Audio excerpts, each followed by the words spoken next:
I am extremely fortunate that most of my days start like this. Like it's quiet in here. And I love starting my day like this because I've been on the opposite side where days start really busy and they start very hectic. I work with a lot of people. I train a lot of people that their day to day, as soon as they hit the office, it's phone calls, it's emails, it's meetings, and they're nonstop. And the intensity of it causes such a level of stress that you can see the physical manifestation of it. You can see the emotional and mental manifestation of it in how they carry themselves and carrying a level of anxiety and also a level of, you know, mental fatigue, whether that be with forgetting things or emotional things that happen, like, you know, not having control of your emotions when things start to happen. You realize, like, when you live in a state or you live in an environment that's constantly noisy, like your brain doesn't get a chance to like breathe and relax. We don't highlight that enough in this industry because it's hard to quantify, it's hard to measure because everyone handles stress a lot differently than everybody else. But, you know, don't consider that the brain itself doesn't have like an endless capacity for stimulus. It just can't be overloaded with things. And when it does get overloaded, certain things happen. Your behavior change, your mood changes, your memory. Oh, your memory just gets so sacrificed when you're just stressed out. And the significance of being in a position or in an environment like this is so therapeutic for myself that I don't take it for granted. I love it when the gym is busy and, like, you know, like we have both a boxing ring, which I'm sitting next to, and I know you can't see it, but in the back there, there's a half MMA cage. So like sometimes both of those are going at once. You know, we have fighters who are getting ready for their fights coming up and both different sports. The bells are going off for boxing. The other bell is going off for MMA. And then we have just, you know, regular great people here just working out. The sled that I'm sitting on will be going up and down the turf. You hear the bikes. You can walk in here and it sounds like absolute chaos. And I love it when it's like that. But I also love and need when it's like this and it's quiet. I often do a lot of my workouts when it's like this, quiet, silent, no headphones. And it's funny how many people can't sit in stillness, how many people can't sit in quiet, or they think that they can't sit when it's quiet.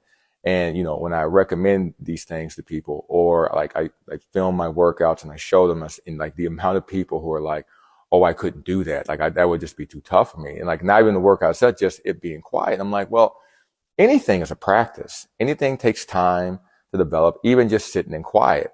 But it should be kind of an alert to you that if you can't sit without being stimulated, that's potentially something you want to look at, or at least consider, you know, giving some attention to, because you should be able to sit still. Because I think that there's all this pressure and there's this intimidation with, you know, when you talk about being in silence and stillness, that everyone thinks like, oh, I need to go into meditation and I need to go into a meditative state. And I don't mean that. I don't mean sitting and working on your breathing and trying to, you know, harness that and develop that really strict and very beneficial practice. And if you can do it, it's fantastic. It's phenomenal.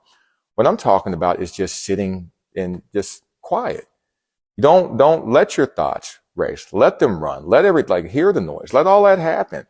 And that's obviously like the first start of meditation anyway. But like, I'm not even talking about meditation at all. I'm talking about just be unstimulated. I think there's a difference between focusing on like being in a meditative, mindful state and just being unstimulated.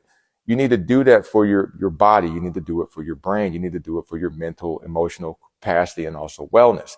That also plays a significant role in your motivation and your discipline of what you physically do. If you're mentally fatigued and that's causing you emotional, physical fatigue on top of it, doing any type of workout is going to be, you know, real arduous and really hard to do. And, you know, we kind of have this idea of just like push through it, you know, beast mode, like grit and grind. But like oftentimes that approach is not successful and the wheels come falling off and it's hard to put those wheels back on instead of just giving yourself time, giving yourself some space. Because in the last few weeks, I've been talking about, you know, figuring out like what you want to do, figuring out, you know, your purpose and all these wonderful things that I keep talking about, exhaustion. And a lot of that needs to be done in just a place of stillness, a place of quiet, and giving yourself a time to be patient. Because people often try to test their patience when stuff is going off. that's when people try to test their patience. But you need to do your patience and practice your patience and make your patience stronger in a quiet, still environment where there's things not going on. That's how you make it stronger. Not when chaos is going up and you're like, how do I not slap someone? Like, and now I'm showing patience. It's like, you can run the system red like that and you can redline your stress level crazy. And a lot of that causes a lot of people, like a lot of mental fatigue, a lot of mental fog, and they try to put caffeine on top of different supplements and pills when all most likely what they really need or what would contribute to helping with it would be just sit still. Just sit still. Just be quiet. Don't be stimulated. Don't worry about your thoughts. Don't worry about I can't focus on this. Like, that's part of it. It's practice. You're not going to be good at it if you've never done it before. And it's going to take a long time. So when people are like, well, I'm not good at it. Of course you're not good at it. You haven't done it before. Give yourself some time. And it takes time to get good at something that I think people think would be easy, just to sit here. Pretty easy. It's difficult sometimes because you got a lot of things going on. You're wearing a lot of hats. You're a parent. You're busy. Your partner. A lot of stuff's going on. But you got to give yourself some mental calm.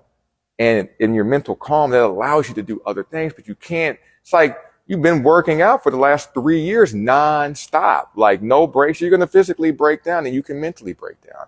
And that'll lead to other matters that you don't want to deal with. So I encourage you, a lot of things, many things that are important to you, that are vital to you, will come to fruition and be better executed or be better to handle or better to manage or better to enjoy if you give your brain a break. Sit down, be quiet. Sit in stillness, let it run. Who cares? Doesn't matter. Like, you're not just sit here with your thoughts. And I know oftentimes that's when the monsters show up, but they're really not that bad when you start to make friends with them and you talk to them often. Just sit and be still.